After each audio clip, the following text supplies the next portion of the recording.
Yolg'izlik. Uning qanchalik og'ir va sovuq ekanligini faqat boshingizga tushganda his qilasiz. Tungi sovuq ko'rpa, devorlarning sukunati va ayollik baxtiga bo'lgan tashnalik. Bu hislar meni shunday bir jar yoqasiga olib keldiki, ortga qaytishning imkoni qolmadi. O'sha kuni men shunchaki yordam bermoqchi edim. Shunchaki insoniylik qilmoqchi edim. Lekin o'sha begona uyning eshigi ortida meni nafaqat minnatdorchilik, balki butun vujudimni o'z domiga tortuvchi, aqlimni oluvchi olovli ehtiros kutib turganini bilmasdim. Bu mening hikoyam. Bu mening gunohim va bir vaqtning o'zida mening yashirin baxtim. Assalomu alaykum, aziz yurtdoshlar, qadrdon muxlislar. Kanalimizga xush kelibsiz. Bugun sizlarga aytib beradigan hikoyam ko'pchilik ayollar yashiradigan, ammo ich-ichidan his qiladigan dardlar va ehtiroslar haqida. Bu voqea real hayotdan olingan bo'lib, undagi har bir hissiyot, har bir og'riq haqiqiy. Videoroliklarimiz keng tarqalishi va yanada qiziqarli hayotiy hikoyalarni o'tkazib yubormaslik uchun like tugmachasini bosib qo'yishni unutmang. Kanalimizda yangi bo'lsangiz, albatta obuna bo'ling va qo'ng'iroqchani bosing. Tayyor bo'lsangiz, qalbimning eng chuqur sirlarini ochaman. Meni ismim Farangiz. 1987 yilda tug'ilganman. Hozir o'tmishga nazar solsam, hayotim xuddi ikki qismga bo'lingandek, erim yonimda bo'lgan baxtli kunlar va u ketgandan keyingi bo'shliq. 2010 yilda turmush qurdik. Oila qurganda sevib, ardoqlanib kelin bo'ldim. Erim bank sohasida ishlardi, o'ziga to'q, madaniyatli, eng muhimi, meni ayol sifatida his qiladigan inson edi. Bizning tunlarimiz ertaklardek o'tardi, bir-birimizga to'ymasdik. 2014 yilda Alloh bizga shirinagina qiz farzand ato etdi. Baxtimiz to'liq edi. Lekin hayot kutilmagan sinovlari bilan keldi. 2015 yil. Bu yil mening hayotimda qora harflar bilan yozildi. Erim ishxonasida muammolarga duch keldi, asabiylashishlar, yetishmovchiliklar boshlandi. Oxiri kattaroq daromad ilinjida Moskvaga ishlashga ketishga qaror qildi. Tez qaytaman, hammasi yaxshi bo'ladi, dedi u aeroportda meni quchoqlab. U ketdi-yu meni yolg'izlik domiga tashlab ketdi. Qizim bilan ikkimiz qoldik. Kunduzlari ro'zg'or, bola tarbiyasi bilan chalg'irdim. Lekin tunlar. O'sha uzun va azobli tunlar. Yoshim endigina 30 ga yaqinlashgan, kuch-quvvatim to'lib toshgan payt. Erkak taftini, erimning quchog'ini sog'inib yashardim. Kunlar oylarga ulandi. Erimdan xabar bor, pul jo'natadi, lekin telefondagi quruq gaplar vujudimdagi olovni o'chira olmasdi. Men ayolman, menga mehr kerak, menga jismoniy yaqinlik kerak edi. Bu ehtiyoj asta-sekin meni qiynay boshladi. Ba'zan dushda o'zimni ovutishga harakat qilardim, lekin bu vaqtinchalik aldov edi xolos. Menga haqiqiy erkak nafasi yetishmasdi. Bir kuni ertalab odatdagidek qizimni bog'chaga olib ketayotgan edim. Havo biroz sovuq, taksi kutib turardim. Yonimizga oppoq, yarqiragan mashina kelib to'xtadi. Oynasi tushdi va ichidan kelishgan, nigohlari o'tkir, yoshi 35lardagi bir erkak qaradi. Singlim, qayerga borasiz? Olib borib qo'yaman, baribir yo'lim shu tomonga, dedi u samimiy jilmayib. Nimadir meni tortdi. Balki uning ishonchli ko'rinishidir, balki charchoqlik. Rozi bo'ldim. Qizim bilan orqa o'rindiqqa o'tirdik. Uning ismi Umid ekan. Yo'l-yo'lakay gaplashib ketdik. U juda muomakali, gapga chechan edi.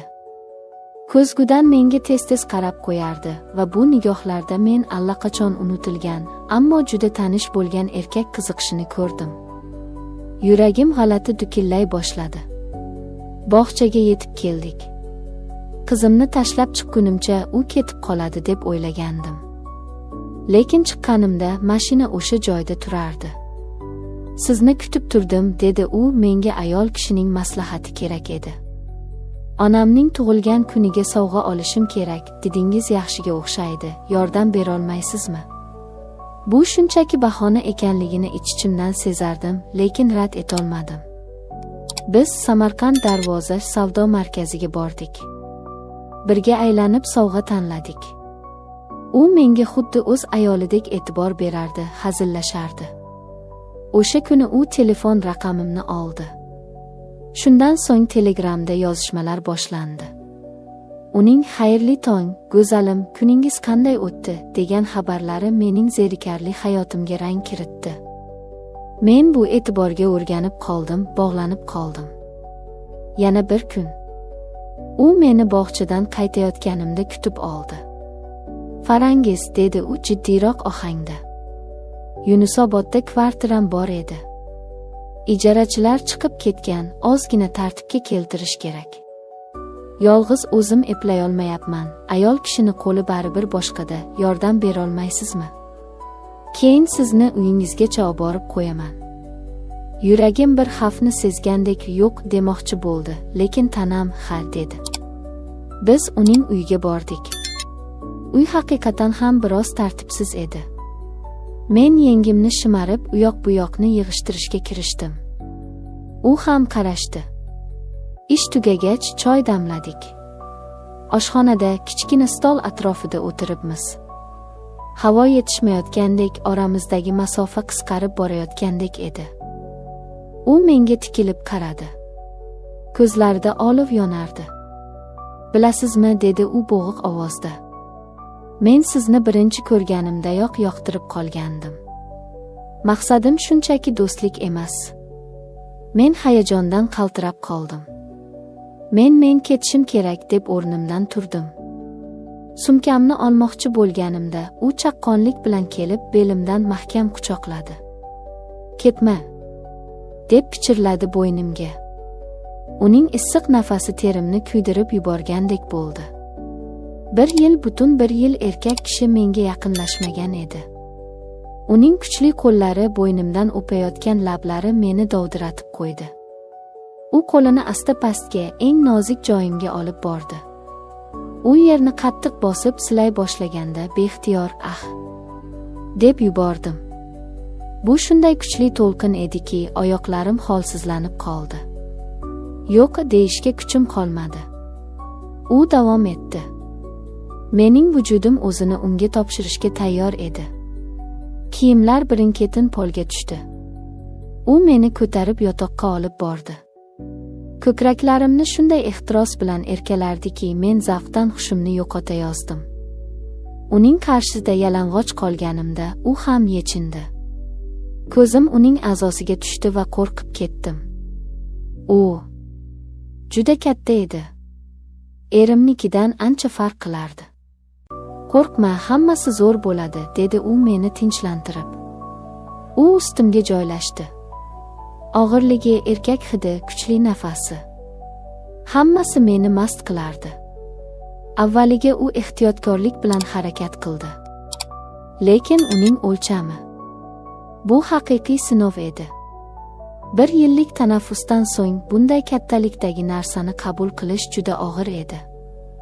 U kirishni boshlaganda men chidolmay qichqirib yubordim. "To'xtang.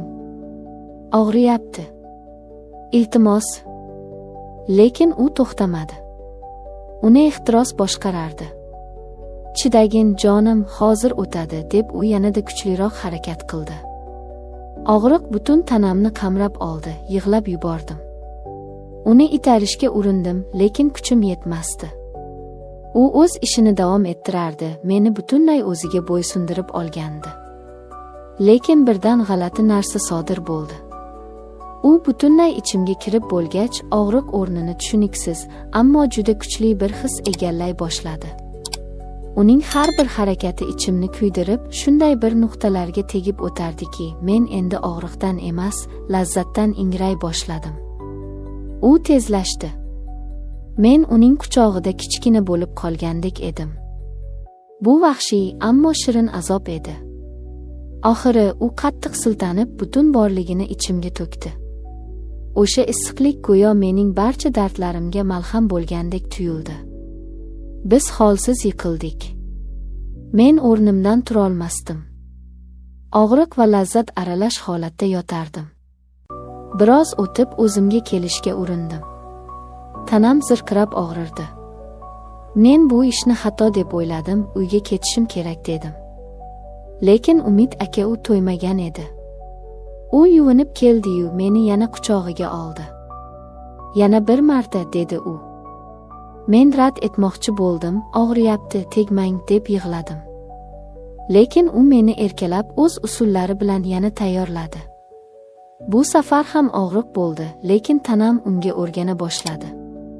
Ikkinchi marta u bilan bo'lganimizda men og'riqdan ko'ra ko'proq zavq oldim. Terga botib, dunyoni unutib, faqat uning harakatlariga moslashdim. U meni dushga olib kirdi, yuvintirdi. Men o'zimni gunohkor, lekin qandaydir ma'noda tirik his qilardim. Uyga qaytish azob edi. Zo'rg'a yurib bog'chaga bordim, qizimni oldim. Uyga kirganda har bir qadamimda o'sha kunning esdaligi tanamda bilinib turardi. O'zimga so'z berdim, boshqa bunday qilmayman. Bu xiyonat. Bu gunoh. Lekin inson nafsi, ayniqsa ayolning ehtirosga bo'lgan chanqog'i yomon ekan. Oradan vaqt o'tdi. Jismoniy og'riqlar ketdi, lekin sog'inch qoldi. Uning quchog'ini, o'sha vahshiy ehtirosini yana xohlay boshladim. Biz yana gaplashdik. Endi men uning